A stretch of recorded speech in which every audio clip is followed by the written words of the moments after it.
Welcome back to Demigod Debut. I'm Mal, longtime Percy Jackson fan.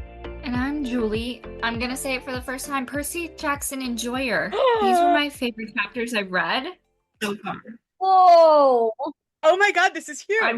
I had a good time reading these. this is monumental. I'm so happy I could be here for this moment. Yeah, breaking news. Forget the Supreme Court. This is the leading story of the night. This is the top news story right now. Wow, what a ride we have been on. It only took you 2.5 books. Yeah, we got there though. That's what matters. Wow. Did I not say from the very first time I guest starred on this podcast? Hi, I'm Sydney, by the way. If you have not already heard an episode with me on it, frequent podcast guest and common podcast enjoyer, Titan's Curse is my favorite book. Julie, is it becoming your favorite Percy Jackson book? I would have to say so. I really like it so far. Yes. Yeah. All right, so with that exciting news, we've just like totally derailed our intro. But hopefully you've heard an intro before, but this is a podcast where Julie reads The Titan's Curse for the first time and enjoys it. This is huge. Sydney already introduced herself, but she is our favorite podcast guest and our resident Titan's Curse lover. So, Sydney, what is it about this book that makes it your favorite? Oh my gosh, so many things. I will keep this pretty spoiler free. Number one, I really just remember very fondly my first couple of times reading this book. Partially it was the cover art for this book. I thought it was really cool because I had a Pegasus on it. But then the story was cool because Artemis came in with her merry gang of girl bosses. And I just have really fond memories of the second time that I read the book. I actually listened to it on tape. My entire family was in the car. We were taking a road trip to California. And we listened to the whole Percy Jackson series via audiobook. And so I just have this like really strong memory of like driving through the desert, Titan's Curse is playing, and it's just such a good story. And it's gripping and it's exciting, and it kind of marks this tonal shift in this series, in my opinion. That may also be shared by the two of you, especially Julie, because you are beginning to enjoy this series a little bit more, possibly because it is a little bit more grown up and the stakes have been raised. So that's why I love the Titan's Curse. I love that you experienced the Titan's Curse, kind of living out the Titan's Curse, like driving through the desert on the way to California. It's perfect. It felt so real. It really, really did. All right. So I'm excited to hear Julie's thoughts, since she enjoyed these chapters. Chapter 14 is I Have a Damn Problem. So we left off last time with losing Bianca. So we start here on kind of a bummer note. Thalia finally gets her chance to drive a normal car-ish. I mean, it's a tow truck. Because she's kind of the least shocked by what happened, and they know that they have to keep moving because the skeletons are still after them. And so Percy and Grover are in like the back of the truck, and then Thalia and Zoe are inside, and Percy kind of starts thinking that the nice weather feels like an insult after they just lost Bianca. And he also did this exact same thing when he first got to camp after losing his mom in the first book. He was like, nothing should be allowed to be beautiful when my mom is gone. Like, it's just a particularly Percy brand of angst that I very much enjoy. And so he also looks at the little god figurine that Bianca died for and can't even tell what god it's supposed to be, but he figures that Nico would probably know. And then he's like, oh god, what am I going to tell Nico? Percy also tells Grover, like, it should have been him. And Grover freaks out and is like, if you die, who else would be my best friend? And I just want to note that that's how I feel about both of you. I'm like, so you're not allowed? Not allowed to die? Because I love you both. And who else would come talk about Percy Jackson with me? I love that. Very sweet, Mel. Love you. You know, I ride for you, Charlie. Brat girl summer. Except for Percy, he's not having a brat girl summer. He's having a rat girl summer. Well, Percy's having a winter right now, actually. Bad boy winter. I know my seasons. I thought this was your favorite book. Did you know this one takes place in winter? Well, I do know it takes place in winter because they start out at the end of the fall term, at the very beginning of the book, actually.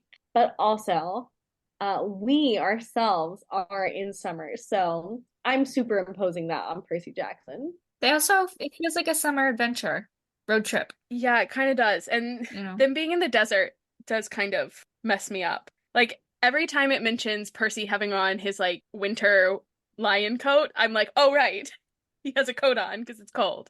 Oh, the Heracles lion pelt, that is so slay. Yes. Honestly, he became a fashion icon in this book, and then it never happened again. He Percy Jackson would be the middle school boy who wore one sweatshirt every single day. Do you think that Percy Jackson ever went through the very middle school boy phase where they wear like neon athletic clothes? Absolutely, I do, and I also think he wore those high Nike socks and slides. Absolutely. So bad. Okay, so this canonically would have been the early 2000s. He would have been wearing a Live Strong bracelet. Oh, 100%. Or one of those I love boobies bracelets. They're like still banned in my high school. Oh man. I remember I wanted one so bad, but I think it was because I was gay. So I was like, oh my God, I want one of these. And then I got one and hid it from my mom. Oh, secret. Okay, what about silly bands? Oh, yes. Yeah, I found some the other day no way. when I was like cleaning behind my dresser. Are they Mm. still together or did they kind of crumble apart? It was a little stale, I Mm. guess. Like it was like the rubber had seen better days. I remember I had there was a girl who I rode the bus with who wanted a cherry-shaped silly band more than anything, and I had one and I made not made, she like offered to trade me an entire package of silly bands for the cherry, and I was like, "Oh, heck yeah. I absolutely will make that trade." And then the next day her like the cherry I had given her broke, and I was like, "Sorry, no trade backs." Because I'm the worst person alive. That's so cruel. Oh my gosh. You think about her to this very day? Uh-huh. To this day, I'm like, oh my God, I really wronged you in the sixth grade on the bus, and I'm so sorry. That was the drama.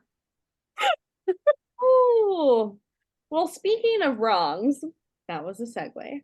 Back to the story. Rick wronged all of us. Rick did wrong all of us. Yeah. So post Grover being like, who else would be my best friend?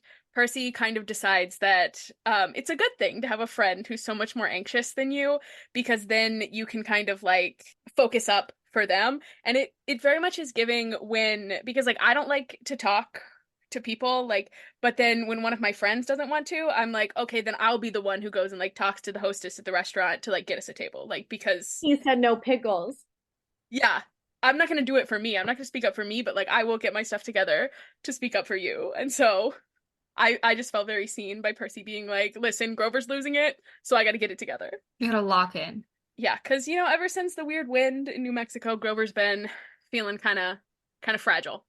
And Percy also wonders what Thalia and Zoe are talking about in the front of the truck. And so this is what I envision is happening in the truck. I feel like Zoe is sitting there like arms crossed, staring out the window like you do when you're 10 and you're like in your feels or you're mad at your parents. And I think Thalia is probably trying to make conversation and just getting like silent treatment from Zoe.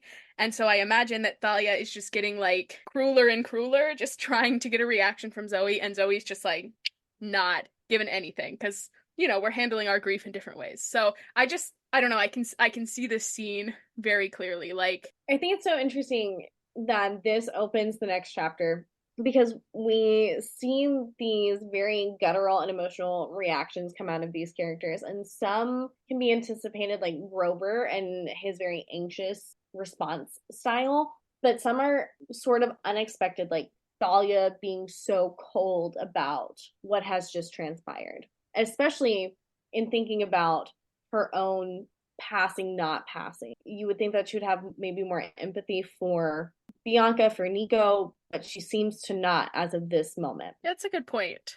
Like she's very we got to keep moving, we got to do things. But I mean, I think that is kind of a valid response. Oh, absolutely it is. I think there always is somebody who is very task oriented in the face of grief. Like, let's put one foot in front of the other. But it's more than just being task oriented. It's like she's turned off her emotional response. And it could be because, her best friend and the girl she sees as a little sister figure is also missing and presumed to not be well. and she's sort of expended all of this emotional energy already on that, and so she doesn't have any more left to give. And it could be that these kinds of things, these tragic situations, are just so old hat to her that she just does not have any capacity, because she knows that things like this just happen, whereas Percy and Grover don't have as much of a background in tragedy, so this is very fresh. I mean, she's also only been back for like 6 months at this point. And so I'm sure there's been a lot to adjust to when all of a sudden you've lost like 5 years of your life and you're finding out that, like your best friend who you trusted more than anything has like gone over to the enemy. And like all of a sudden, this little girl who you kind of took care of for a while is now almost your age. Like, I mean, poor Thalia. She's really going through it. Okay. So first of all, big respect to Percy with the way that when Grover suggests that they take the goat path down the mountain, he very quickly is like, no, we're not going to do that, because he knows like Thalia is going to freak out.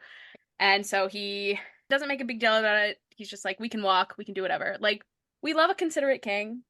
So then they grab some canoes, and it's a little wild to me that he just leaves like a stack of drachmas for the canoes, because the value of a drachma is very unclear to me, because it's like you can use these to pay for a phone call, which I feel like would not be very expensive. But then also they say that they're like the Olympians don't use anything less than solid gold. So these are like solid gold coins.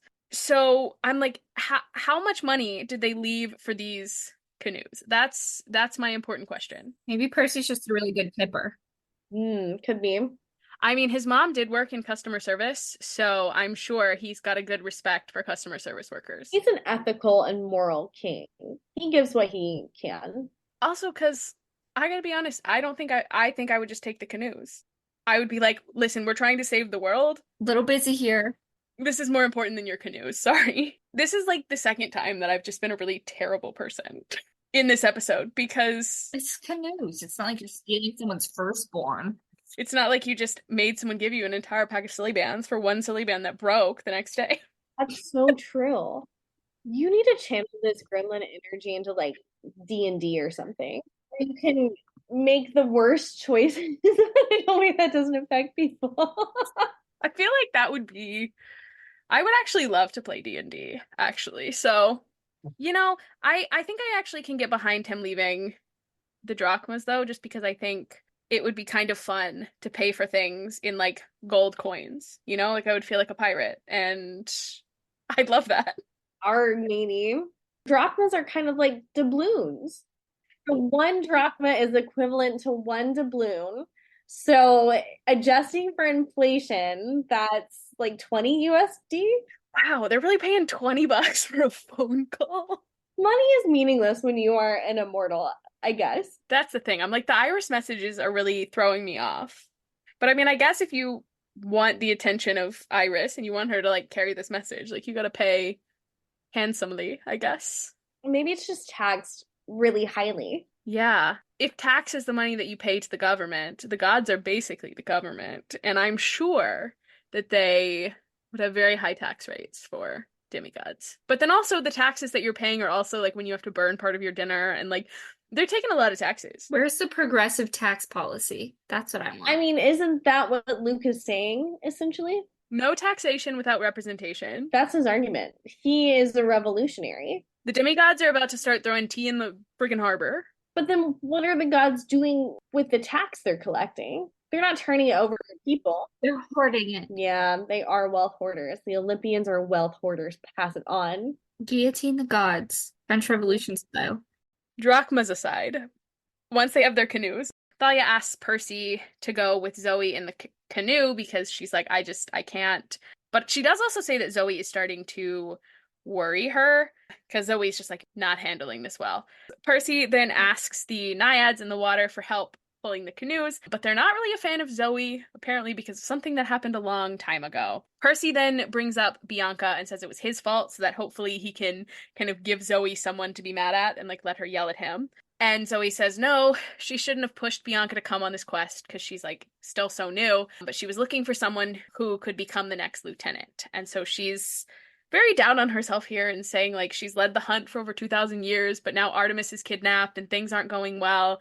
And what is her track record with the hunters though? Because it's like, is this the first bad thing that's ever happened? Because if you've been leading this hunt for 2,000 years and Artemis has never been kidnapped before, like this is an outlier and you shouldn't judge your performance based on this one thing that's happening, right? It's kind of giving when Rachel Berry was in Funny Girl on Glee, and we have that whole montage, I think, where she's singing Smile, where she decides that she does not really like being on Broadway, even though that was her one dream.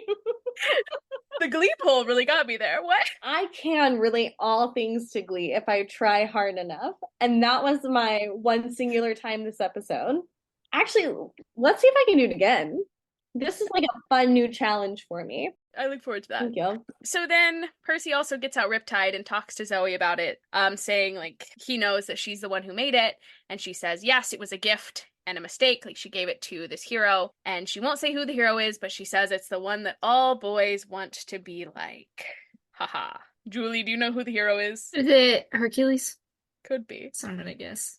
It's a good guess. If I were Percy and I was plunged into this world of Greek mythology, I think I would want to study up. But he doesn't need to. He has Annabeth most of the time. Oh, yeah, that's a really good point. Yeah, so here we see Percy without Annabeth, and he just like is not putting any pieces together. That's me reading these books. I just point out. But see, it is good that you don't know, and then you also don't look things up because there are spoilery things. Just raw dogging this podcast. Want you to know. Exactly. So then Zoe tells Percy that she was once one of the Hesperides, the nymphs of the West. And so I did a very shallow dive into the Hesperides online, and there's a lot of conflicting information. Like in some stories, there are 3 of them, in some there are 4, in some there are 7. And then it seems like in many of the different like tellings of this myth, like no one can agree where these like nymphs came from. Like some say that their parents are like Zeus, some say that they're descended from Nyx, the goddess of night, and so it's kind of all over the place. But the things that seem to be agreed upon is that they live in this garden, and it is the home of Hera's apples of immortality, and it's also guarded by the dragon Ladin or Ladin, one of the two, or maybe not.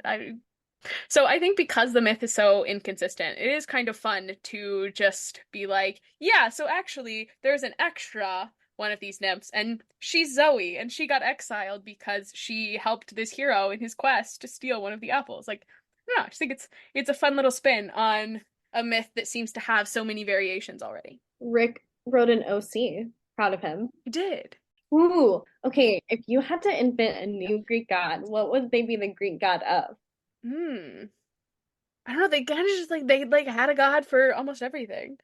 Yeah, I mean, they covered their bases pretty well. But like beyond the 12, sometimes those gods get really specific. I mean, you could always have like a god of the internet, a god of Wi-Fi. Maybe you have to pay 2 drachmas to the god of Wi-Fi to speed up your internet connection. Ooh, a Hermes adjacent kind of god who does like delivery and stuff, but it's like food delivery, like the god of DoorDash. You can also like add Amazon into it. Online delivery systems. Yeah, I like that. I like that. Amazon Prime. But also would all of this just kind of fall under the modern interpretation of Hermes? I think there is an argument to be made there, but for the purposes of this thought exercise, no. Okay. Maybe mine would be the god of aquariums, because I know that they did not have aquariums in ancient Greece. Okay. And technically, it would not be Poseidon's domain because you're taking them out of Poseidon's domain and putting them in a glass cage. I love it. Thank you so much. Julie, would you like to create a new god? I'd like a god that, I don't know, like governs the actions of billionaires and kills them if they get too greedy. I want that. Jeff Bezos, you're on the list. Elon Musk, on the list. Yeah, because it kind of feels like we need a god or something to step in the situation of billionaires because they have too much money. Retweet. Reacts, actually. Also, get one to help stop climate change. That would be helpful. Ooh. The god that's would stop climate change, I feel like would be Pan, and Grover's doing his best. He's trying to find Pan. Oh, so true. I need some help. Can we get him a helper, please? Also, Back to the note of a hero who had a quest to steal one of the apples from this garden. Just a thing to remind everyone of is that we know another hero who had a quest to steal an apple from this garden and failed, and that was Luke. Because like the dragon in this garden gave him his scar. Just because I know Julie has forgotten many details from You're so right about that. Fun fact, because he also was like, where's the glory in repeating things that other people have done? But also like, where's the glory in failing your quest? Like it's one thing to repeat what other people have done if you do it successfully. Ooh, burn. Just saying. Get him, Mal. So in the canoes, we run right into the Hoover Dam, just like Julie was hoping. I love the Hoover Dam. It's my favorite New Deal project.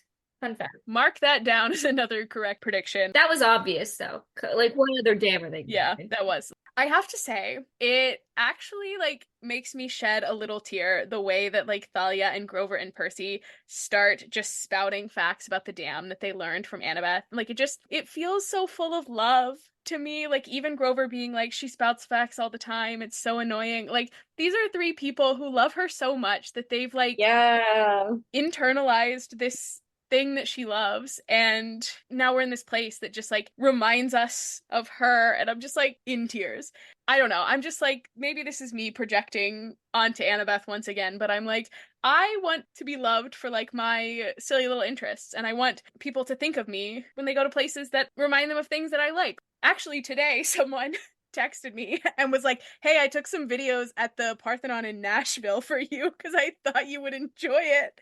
And I was like, "You're right, I do." Not even because I'm like, "Yeah, I'm super interested in like the Nashville Parthenon," but partially because I was like, "Oh my God, you thought of me." Just like knowing that I'm on people's mind, you know?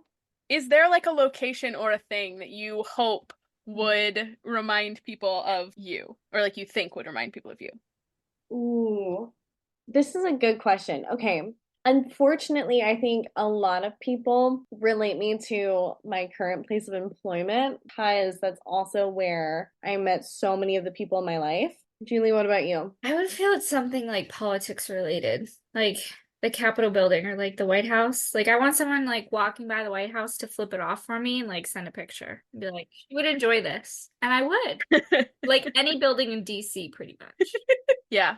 Percy then says that they should go up and explore the dam a little bit for Annabeth's sake, and it ends up, kind of also being the best option because that's where the road is. And Grover kind of says he can smell the skeletons coming from many directions, but they're probably still miles away. Thalia also says that she's been to the dam before because she came to check out the guardians, like these giant statues with toes that tourists rub for good luck. But like really, these things are dedicated to Zeus, and I have in fact seen them, and they're kind of cool. I did in fact go to the dam. Did you touch the feet? I can't remember if I touched the feet. How's that not a formative experience? How would you forget if you touch the feet? That would scar me. I don't think about feet as often as you do. Listen, they're so disgusting.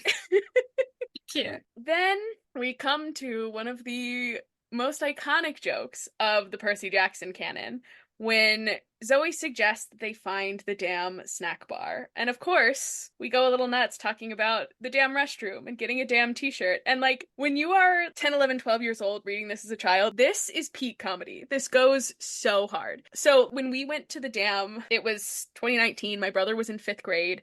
He was also a big Percy Jackson fan. And so he got location-specific permission to swear at the dam, but only the word damn. And every single time he did it, it was just like constant giggles. Like it was the funniest thing in the world. Percy is like peak middle schooler here because they all have this unique ability to run a joke into the ground. And that's what he did. And then I also think kind of as a fandom, people have really run this into the ground as well. I saw a Tumblr post actually that was like, okay, you're a grown adult. It's time to put the N on your dam. We can't do this anymore.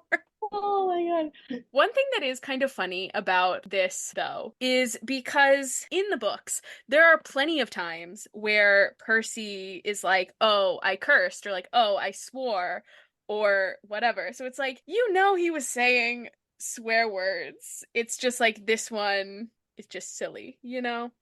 I don't know. Now you know the lore on Damn, I guess, Julie. Okay. So then, next thing, Percy hears a moo. He's like, "Does anyone hear a cow?" Thalia, of course, is like, "A damn cow?" He goes to check out the moo while the others go ahead to the damn snack bar. And it turns out that Bessie, our cow serpent friend, is back. And we don't really know how or why, and don't really have time to figure it out because Percy spots two of the skeletons, so he's got to run.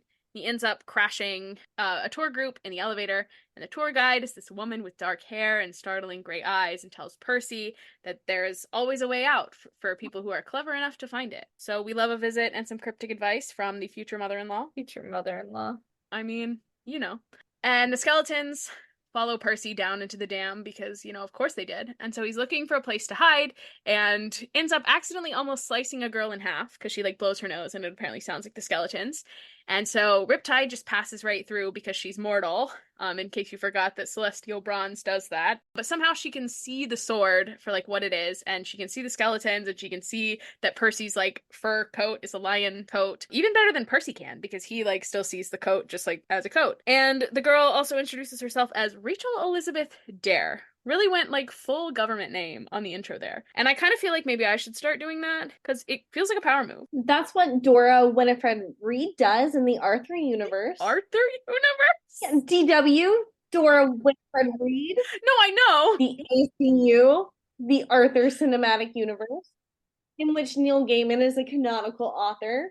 Fantastic. It truly is. I own that on iTunes, that episode. It's called Philosophy. Actually, I don't really own anything on iTunes anymore, so. Oh, yeah, I forgot about that. Rip. Because Apple's the worst. Don't buy digital media ever, kids. Only invest in physical media. I'm not cuckoo for Cocoa Puffs. I am trying to warn you. Because they can just take away your digital stuff. It's crazy. They can take it at any time after death. Ooh, new Greek god, the god of digital purchases. That's a good one. Oh, yeah. This is why people look at me crazy when I say I bought stuff on, I bought Oppenheimer on DVD. This is my favorite movie. I'm buying it on DVD, so you can never take it away from me. I buy things on DVD. Right. That's the only way you can Yes. guarantee you own something. Because the god of the cloud is not your friend. She's kind of a bitch. Just saying. Do you think Zeus is also the god of the cloud? He's the god of the clouds, and is he now the god of the cloud? Ooh. He's probably a boomer who doesn't understand technology. So he just deletes anything he doesn't like. Much to consider there. Fair. So Rachel Elizabeth Dare ends up telling Percy to hide in the bathroom, and she kind of distracts the skeletons so that he can escape, and Percy tells her to forget she ever saw him, and he runs away. So then Percy finds his friends in the damn snack bar, and they're immediately surrounded by all the skeletons, minus, the one that Bianca bursts into flames. And Grover starts a food fight, which is actually kind of my childhood dream. I've always wanted to be a part of a food fight. So if anyone wants to get together and make that happen, we should. I would be down. There is actually lore in my high school that a food fight caused my dad to quit his job as an assistant principal. That was actually not why he quit his job, but he did quit his job 2 days after he had mashed potatoes thrown in his head. He did have to go home and shower after that. Fun fact. Great. Also in Glee, there it is, number 2. they made a whole musical number out of it and everything. At regionals. About the slushies? Of course, yes. Just had to make sure that I understood what you were picking up, what you were throwing down, Oh yeah, you got it. Well, wasn't there was a tot subplot at one point too, because Sue was trying to ban tots from the cafeteria, but then Mercedes campaigned for the tots. I feel like I remember that. I do remember that one. I'm gonna have to go back and rewatch now. Now I have an excuse to rewatch Glee. Thank you. Of course. See, I will start to watch Glee and I'll get really, really into it, and then it gets to the point where the main characters graduate and I just kind of gradually lose interest. The only thing that's worth it beyond the graduation is the Let's Have a Kiki Turkey Lurkey mashup. And the acoustic version of Big Butts. Oh God. See, both of those things I'm very familiar with, even though I have not seen the episodes that they came from. So wait, you've never? No. Have you finished Glee? No. I haven't either. Oh my God. Oh my gosh. You have to at least watch it all the way through one time. But I know a lot of the lore. I know. No. It's not the same. You have to suffer and struggle through the end of the show. Oh God. Glee is a wild ride. It is. Yeah. So, very end of this chapter, Percy looks at the statues and thinks about the tour guide in the elevator who may or may not be Athena, and asks Thalia to pray to her dad. Eventually she does, and the statues kind of come to life, which is cool. And they grab, each of the statues grabs like two of them and they just fly off. And so that's the chapter. That's the damn problem. Much to unpack in that chapter. Anything else from either of you on that one? I'm just glad Zeus wasn't a deadbeat once. Zeus did exactly one singular useful thing. True.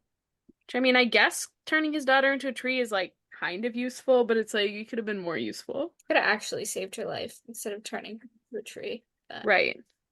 beggars can't be choosers, I guess. All right. So then, chapter 15. I wrestle Santa's evil twin. Thalia is straight up not having a good time flying on the statues, as expected. The statues are very excited to go to San Francisco and start talking about their wild days in Frisco with some lady statues, and one of them has to remind the other that, like, dude, we're carrying kids, so don't get too wild. And I'm very curious what kind of wild night, like, what does a wild night look like for some statues?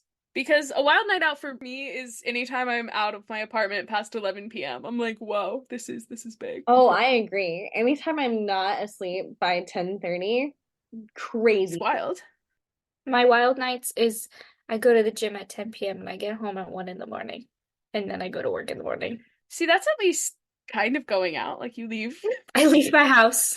I mean, you could meet somebody at the Can gym. I ask why this is do you fall asleep before and then after the gym? I have so many questions about this. Well, one, nobody's there at the gym at 10 p.m., so it's great. Mm-hmm. And I cannot wake up early enough. Like if I went to bed at like 9, I cannot physically get myself up at like 5 to go to the gym in the morning, so I have to work out at night. And at least if I leave the house, I'm more likely to do it rather than doing a home workout where I could just lay in bed and be like, I'll get up in a minute, and then I fall asleep. Okay, I see. But then 3 hours, or is part of that commute time? Some of it's commute time. Part of that is her taking cute selfies of her work outfits. There is that, yeah. So that's about 20 minutes. And then I do an hour of cardio and then weights, but half the time in between sets, I'm just scrolling through Twitter. So, Jimmer at Julie. and then I'm exhausted in the morning because I don't sleep. But I'm like, at least I got my workout in. See, when I work out or run at night, I cannot fall asleep. Just get your blood pumping. I'm just like, I'm wired. It's the opposite for me. I work out at around 6:45 pretty regularly if I'm going to a workout class, but it's gotten to the point where if I don't work out during the day, I don't fall asleep until about midnight. Like I have to physically exhaust my body in order to rest. Man, getting older is weird. It's terrible. I did a leg workout last weekend and I did I don't know if it's the adductor or abductor machine, but it's the one where you're like, have your legs and you're like squeezing in. I hurt my hip so bad. The hip injury is how you know that you're old. That was last Saturday. Like not this past Saturday, the Saturday before, and my hip still hurts. Oh. So, okay, here's a question. What do you think the like oldest part of your body is? Because for me, I'm like my knees are at least like 50. It's my knees. Oh, my knees. Knees. Yeah. Knees go first. Has to be. I've also started to get this weird, it's like tennis elbow. Because I go row, and I think it's the repetitive motion of the erg machine. It hurts. We're falling apart. That sucks. Anyway, we can go back to first checks. Anyway, the next thing I have written is just that it's very iconic of Zoe to be using Target billboards as actual targets for archery practice as they fly by. Love that. But it does make me wonder how many arrows like, does she have magical arrows that like replenish? Yeah, because it's never said in the book that like, oh, Zoe has to go and collect her arrows, you know? Maybe whatever magic is in Riptide is in the arrows. They always come back to her. Ooh. Well, yeah, because I mean, if she made Riptide, she can make arrows that return. That's an excellent point. It's true. Percy also ends up telling Thalia about the weird mortal girl who saved him from the skeletons, and Thalia's just kind of like, well, some mortals are like that, like they can just see through the mist, no one really understands why. And Percy kind of has this realization that, like, wait, my mom is like that. She's just a regular mortal, but she can see through the mist. Thalia says, must be nice to just be a regular mortal. And honestly, she's not wrong, because they got a lot of nonsense going on. They land in San Francisco. kind of have no idea what to do next. They still don't know what the monster is. The winter solstice deadline is tomorrow. And then Grover reminds Percy that Apollo told him to find Nereus. And Zoe tells Percy he isn't hard to find if you just follow the smell. And so they dress Percy up to blend in with all the like unhoused people, which does feel a little yucky, but I love that the discourse around San Francisco has not changed from the early 2000s. It's the same. I would like to say that there are certain pieces of these books that are very much so products of their time, and this might be one of them. I don't know, the discourse around homeless people right now, not great. this Supreme Court decision, ugh. That's true, but I don't think Rick would have written it the same way. No, no, I agree. I think there's a lot of things that Rick did well, and then there's also a lot of things that he did not do well. This is probably one of the things that would be different if he was writing it now. Right. Yeah, so Percy kind of goes in by himself to find Nereus, and that's another thing that I'm just kind of taking a stab at pronouncing. And so he's really just like walking around smelling people until he finds this guy. He's got a white beard like Santa, and he smells like hot seaweed and dead fish. And so Percy just kind of grabs him. And so they have a wrestling match moment until Percy's like, no, no, don't go into the water. Classic. And so Nereus does. But, you know, surprise, Percy gets stronger in the water. And so Nereus turns into a seal and then a killer whale, but Percy has no problem hanging on. And eventually he does give up. And I really love afterwards how Percy's like, I'm feeling great. I could have done this all day. But he like feels bad for Nereus and he's like, I'm gonna act kind of tired so that he thinks he put up a good fight. Like, he's so ridiculous some of the time. I'm like, you could be slightly less empathetic, Percy. And then he's joined by the rest of the team, and Nereus said he'll answer one question, because one question per capture. And Percy has his whole little moment where he really, really wants to ask about Annabeth, but he knows that Annabeth would kill him if he saves her and not the world. But, you know, he's very much like, screw the world. I care about Annabeth. So Percy asks, what's the monster? And Nereus said, oh, he's right there. And Percy doesn't know what he's talking about, but then our good friend Bessie appears again. Sydney is cheering silently. I love all of the cute little mythological creatures that Rick wove into this book in particular. In my mind, Bessie has the front half of the Borden dairy cow and the back half of a cute little trout. That's adorable. Right? A trout. So cute. It's so cute. But it's a serpent tail. So it's like a cow with a snake tail, I thought.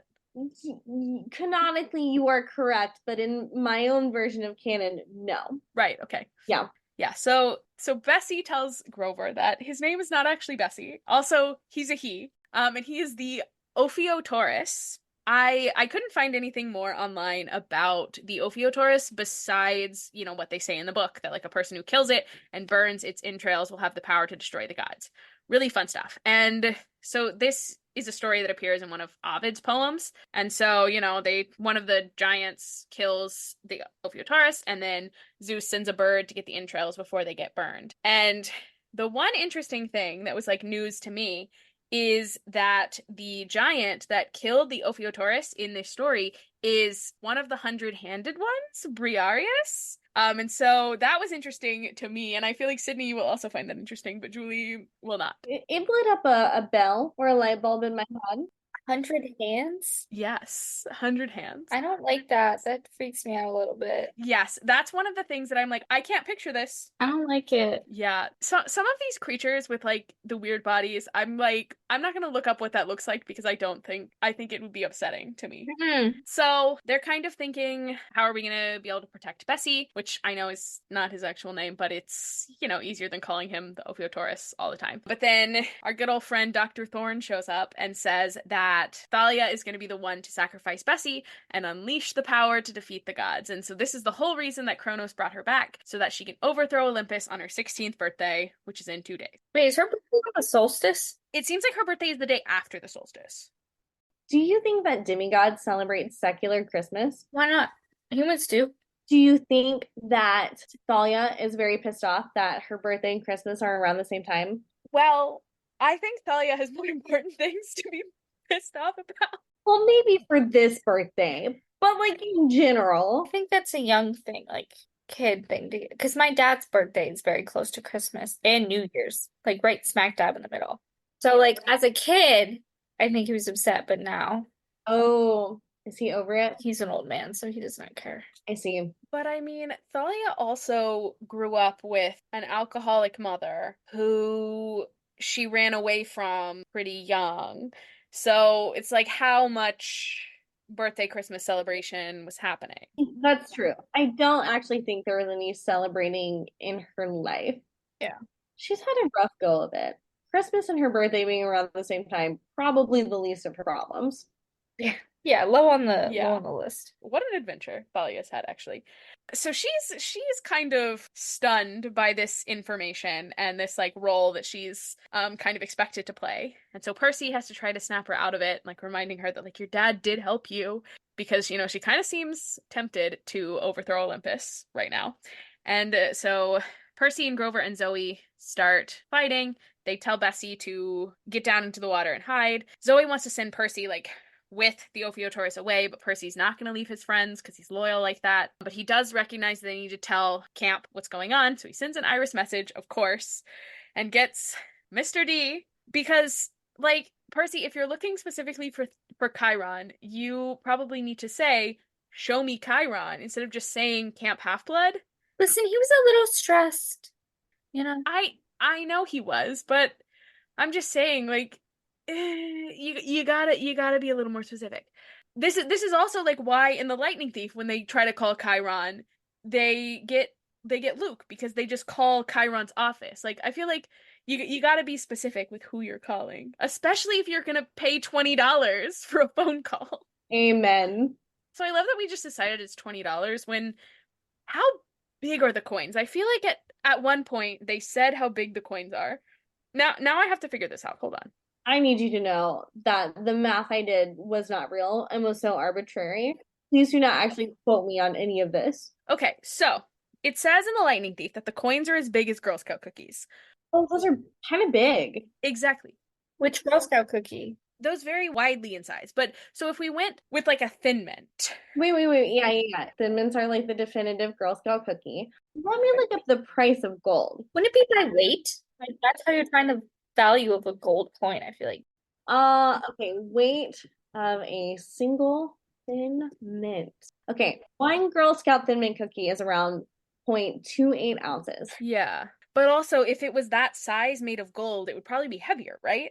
Unless you're going size by weight and not size by like diameter. How are we categorizing size here? So this is exactly what it says in the Lightning Thief. The camp store loaned me $100 in mortal money and 20 golden drachmas. The coins were as big as Girl Scout cookies and had images of various Greek gods stamped on one side and the Empire State Building on the other. Because it says as big as, it makes me feel like, yeah, we're going diameter. Okay. So what's the diameter? I just ate my entire box of Thin Mints. I could have used this. I could have brought props. I think I have a Thin Mint, but I don't know if I have a measuring tape. Hold on. I do have a Thin Mint. Oh my God. This is for science. Okay, well, we also have to call into question like, what's the gold purity? Shout out to my mom for sending me these Thin Mints. Yeah. I'm so jealous right now. I want to jump to the screen and eat that. I love Thin Mint. Okay, what do you think we're working with? Do you think we're working with 10K, 12K gold? Back to the Lightning Thief. It says that the ancient mortal drachmas were silver, but Olympians never used less than pure gold. So I feel like they would use a very pure gold. Yeah. 24 karat. Yeah. Ooh, okay. So 0.28 ounces of 24 karat gold is about $639.66. Oh my God. They left so much money for those canoes. That's crazy. That canoe master could retire. Mal, what are you doing? I'm I'm looking for a measuring tape so I can find out the diameter of this thing. I have a tape measure somewhere. I have seen it recently. Okay, hold on. Define recently. Look, I live in chaos. There's always some kind of weird math happening on this podcast, and I want to know why. That is so true. If I were a tape measure, where would I be? I have not had to do a math problem like that in years. I just need you to know that. I feel like it's probably like an inch and a half in diameter to 2 inches, if I had to guess. Maybe if I just Google diameter of a thin mint, it would tell me. And told me the ounces. I bet you there's like a Reddit about how the Girl Scout cookies have gotten smaller. I feel like that's the thing. Okay, so a thin mint cookie is 4.5 centimeters in diameter. Well, to find like the area of a circle, it's pi r squared, right? Well, do we want the area or just the diameter? This is too much math for a cookie. I know, but if the diameter is 4.5, you divide it in half, that's 2.25. Then square that is 5.06 centimeters. And then you have to multiply that by pi, which gives you 15.904 area. But then also a thin mint it's a 3D shape, you know? You also have to account for like how high it is. So it's really like a really flat cylinder, right? Volume? Like, what are you doing? Yeah, you would need to do volume. So you would need to multiply that again by the height. I that can't be more than like a centimeter, so we'll go with like one. I feel like that's a really thick cookie, a 1 centimeter cookie. I don't know. You're right. It's probably like half a centimeter. Okay. So then that gives you like 7.9 as your volume, possibly. But then I don't I don't know how you translate that to gold. Yeah, I have no idea. I was not a STEM major. What is 1 cubic centimeter of gold worth? Gold is worth $58.93 a gram. I trust you. I'm not following anything you've said. I'm determined to figure this out. You are like Rain Man. Will this keep you up all night to figure it out? So this now says that a cubic centimeter of gold would be about 19 grams. And so we've got about 8 cubic centimeters possibly in a drachma. This is based on a lot of guesstimating. If this ends up being the estimation of what it is in ounces, I'm going to laugh so hard. So the estimation of what it would be in ounces would be 154.4 ounces. No, the a Girl Scout cookie is about 0.28 ounces. Right, no, but that's a Girl Scout cookie like made of Girl Scout cookie material. Oh, wait, but that's a Girl Scout cookie, not see. I remember the riddle, what's heavier, pound of feathers versus the pound of rocks. When I was five, that really threw me off. This is you have like a cubic foot of bricks versus a cubic foot of feathers. The bricks are gonna weigh more. Yeah, no, I'm tracking with you now. This is why I don't do math things. Wouldn't that coin be really heavy too? Like he's just carrying all of that around in his backpack. Okay, if my ounces of gold math is accurate and we're looking at about 154 ounces of gold in a drachma, this says that that would be like $300,000 for what? That cannot be right. There's no way. There's no way. That cannot be right. I hope we get roasted for our math on this. I think that would be hilarious. Yeah, please, if you are a mathematician or an engineer, comment below. Where did we go wrong? Yeah, help us out. We're too hip to do math. Okay, yeah, no, that's not right. That's not right. Because a pound of gold is about $29,000. One drachma cannot weigh more than a pound. That's crazy. Maybe it weighs 0.28 ounces. Mm. Maybe we press pause on the trying to figure out how much gold is in a drachma, and I give it a try later when I'm bored enough. Love. Either way, we paid a lot of money for those canoes. That's what I'm saying. Back to it. What were we even doing? What were we talking about before we started trying to calculate drachmas? He calls camp, but he gets Mr. D. Right. Great. He calls camp. He gets Mr. D. I love that, by the way. Yes, it's fantastic. And so Mr. D is just incredibly unhelpful, being like, I think I'm gonna have pizza for dinner, and just kind of uninterested in helping at all.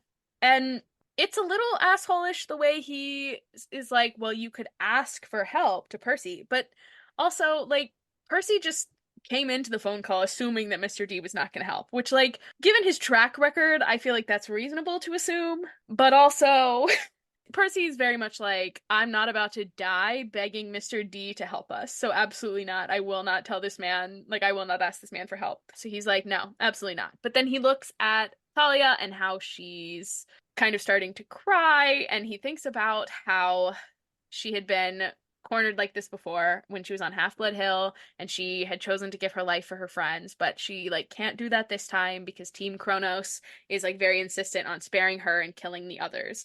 And so Percy's like, I can't do this to her, and he asks Mr. D for help.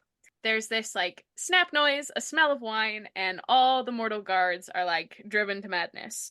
And then Mr. D also wraps Thorn in grapevines until he's gone too. And Mr. D assures Percy that what happened to the mortals is just temporary because it would be too much paperwork if it was permanent. And he also tells Thalia that he hopes that she's learned something from this and warns her that it's not easy to resist power. And he tells them that Zoe knows what they need to do next, but they have to get there by sunset or all will be lost. And Percy's also a little shocked because for the first time in his life, Mr. D calls him Percy Jackson instead of by some other name that starts with a P and a J. He should call him Papa John. That'd be funny. Get it hot like Papa John. Make a bitch go on and on. It's a feminine omenon. So it is interesting to me the way that Mr. D is like, oh, power is hard to resist. Because I feel like there's more to Thalia's reaction here than just wanting power. Like, yeah, she's a little bossy and wants to be in charge. But I also like we already kind of got into it a little bit, like, but like she's had a very hard life. And I feel like there's an element of this that's a desire for control, like being able to control her own life rather than a desire for power necessarily, because she can't control like when her dad responds to her, like when he helps her, but she would be able to kind of control her own destiny should she choose to make this choice and like sacrifice the Ophiotaurus and use that power to overthrow the gods. And so I don't know. I'm like, I don't know how much of it is a desire for power and how much of it is just a girl who's had a hard life being like, hey, this is something that I can do. I don't know. You can have a little revenge as a treat. Yeah, I think she deserves that. Yeah. So, end of this chapter. Percy asks Zoe, like, what did Mr. D mean? Where do we have to go? And she says she has to go home to the garden of her sisters. And that is where we end this chapter. Anything else on this one? I'm gonna be really upset if Bessie dies. I want you to know that. And that's very valid. Like, I'm gonna cry about it probably. I love Bessie. So, would you cry more if Bessie died versus like if one of the other four questers dies? It depends on who. Who would you be the most upset about if they died? Annabeth, probably. Okay, same. That's fair. All right. So, do you have some predictions then? I do. They're probably not very good, but chapter 16, we meet the dragon of eternal bad breath. Guessing they're referencing that dragon that you talked about earlier. I don't remember what their name was. Latin? Yes. And just stinky breath because Percy is a child who I don't know, you probably think that's funny. It's serious, Percy. And they probably did not pack their own toothbrushes for this road trip. They need like the dentist sticks that you give like your dog or something. A nice water pick would be good. Chapter 17, I put on a few million extra kilograms. Oh yeah, the British version of the book. Yeah. What is it? What is the American version? Does it say pound? I put on a few million extra pounds. So yeah. what? That's like, but that's so different because a kilogram is 2.2 pounds. So that's a huge difference. That is a very big difference. Like that's a lot. I will say I don't think that there's an exact measurement for just how much extra weight. So, but yeah. Isn't it like the closer you get to like the center of, I don't know. Again, poli-sci kid, not a STEM girly. Like when you go up higher, your weight goes down. Like you weigh a little bit less at higher altitudes. I think I looked it up and Google said that's what it was, and it was not the AI answer. So I think it's right. Okay. So I'm like, either he goes very deep, like underwater, or he's in the underworld, and I'm assuming he's closer to the center of gravity. I don't know. That's my guess. Again, not a STEM girly. Cannot stress that enough. He actually just goes to Jupiter, where the gravity is more, and You know what? He had a big night of binge eating, okay? It happens to us all. It's just food weight, he has a very big meal, and it's nothing. It's just bloating. He's fine. He's just exaggerating a little bit. And then chapter 18. A friend says goodbye. I said I like to think this is about Zoe because I like to believe her and Percy are friends now because I want them to be friends. It's like when straight guys befriend lesbians. Like that's the vibes. that's what I'm seeing here. Yeah, and so she just goes off to do Yeah. her own little hunting thing, but they're friends. They're friends. Because if it's like Grover or anything, I'll probably cry because I love Grover. And they need to be best friends forever. Very true. Wow, this has been fun and only slightly unhinged. Only a little. I feel like we've been more unhinged before. That's true. We have. We were mostly on topic. Very proud of us. Mostly. Up until the Girl Scouts. Yeah, That's kind of on topic though. We were trying to figure out. It was related. I'm adding a little note for myself that if I have time, I'm gonna try to figure this out.